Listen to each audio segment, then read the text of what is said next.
Mak-mak Kedaulawati demo teriak-teriak tuntut Presiden Jokowi mundur saat ini juga. Edian, kejiwaannya perlu diperiksa. Dari Aliansi Rakyat Menggugat, datang kami ke rumah rakyat untuk meminta pertanggungjawaban pemimpin dan wakil rakyat. Dan kami sudah kompak, solusi untuk negara ini adalah Jokowi mundur. Luhut Binsar Panjaitan mundur. Semua Dia mundur. segala masalah Jokowi Kabinet Jokowi mundur. Coba bayangkan, banyak katanya ada orang sementara yang tidak suka dengan pemerintahan yang ada sekarang. Padahal berkali-kali saya ingin mengatakan pemerintahan ini pemilunya, pilkadanya langsung loh.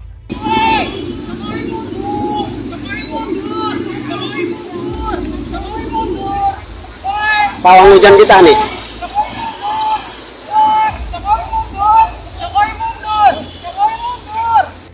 Sejumlah elemen buruh dan mak-mak yang tergabung dalam Aliansi Rakyat Menggugat ARM menggelar aksi di depan gedung DPR Senayan, Jakarta, Kamis 19 Mei. Mereka mendesak Presiden Jokowi mundur dari jabatannya karena dinilai gagal mengelola negara. Presidium Aliansi Rakyat Menggugat, IDA, mengatakan tagline dari aksi hari ini adalah Jokowi mundur dari jabatannya. Pada aksi tersebut, mereka juga menuntut penurunan sejumlah harga sembako seperti BBM, minyak goreng, PPN, pulsa, hingga listrik. Tak hanya itu saja, IDA dan kawan-kawan juga mendesak pemerintah agar memperbolehkan pelajar untuk sekolah secara menyeluruh.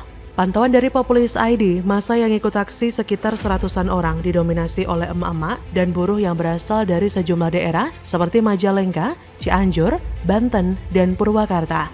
Selain itu, terlihat pula aktivis Niko Silalahi juga turun aksi. Saat dimintai keterangan, ia menyatakan Presiden Jokowi harus mundur karena tak bisa mengelola negara. Niko pun menyoroti sejumlah masalah, salah satunya kenaikan harga sembako. Jika memang tak mampu menurunkan itu, maka menurut Niko, Jokowi harus mundur. Menurut hemat penulis sih, salah satu yang patut disyukuri menjadi warga negara Indonesia sekarang adalah soal kebebasan berpendapat. Karena coba kita bandingkan dengan era Soeharto dulu, orang demo ditangkapin. Dan yang nangkep bukan polisi lagi, melainkan tentara langsung loh. Otakmu ke kanan, mulutmu ke kiri. Anda katakan di era Presiden Soeharto ada kebebasan dan kesejahteraan. Anda belajar dari mana? Dari Haikal Hasan? Otak, hati nurani, dan mulut itu coba diselaraskan. Maning gagal maning, Barakadrun gagal maning, Jokowi tetap presiden, para bohir langsung mewek, para bohir mewek, gagal maning. Bahkan kala itu, ada tim mawar dari Kopassus yang memang ditugasi untuk menculik para aktivis yang kritis terhadap pemerintah. Hanya saja seperti peribahasa, dikasih hati minta jantung, dikasih kebebasan menyampaikan pendapat, malah ngelunjak nggak tahu berterima kasih. Banyak loh orang negeri plus 62 yang menyebarkan hoaks dan fitnah, melakukan ujaran kebencian dan menghujat presiden dengan dalih kebebasan berpendapat. Di pikirannya hanya ada harapan agar Jokowi tumbang. Saya sangat penasaran ya bagaimana cara otak mereka itu bisa di-brainwash seperti itu. Apakah bergabung dengan komplotan kadrun atau memang terlalu banyak konsumsi postingan murahan ala barisan sakit hati yang notabene sangat rentan untuk melemahkan kepintaran otak. Makin kesini banyak orang yang makin gak jelas karena kebencian berbau politik. Nalar jadi rusak, bahkan ibadah pun dinodai kesuciannya karena kebencian itu terlalu menumpuk dalam hati, sampai-sampai menganggap diri mereka perwakilan rakyat. Kan halu, rakyat mana yang mereka wakili? Coba sebutkan. Dan untuk si Niko, kita cukup mengamati saja sejauh mana orang ini bisa berhasil dengan ucapannya. Kita semua tahu bagaimana tingkah laku orang ini. Tinggal simak seberapa canggih rencana dan tindakannya. Yang mungkin tak berpikir pendukung Jokowi tidak akan diam begitu saja. Kebanyakan nonton film kayaknya, atau mungkin kena kibul oleh euforia palsu Amin Rais yang suka teriak people power.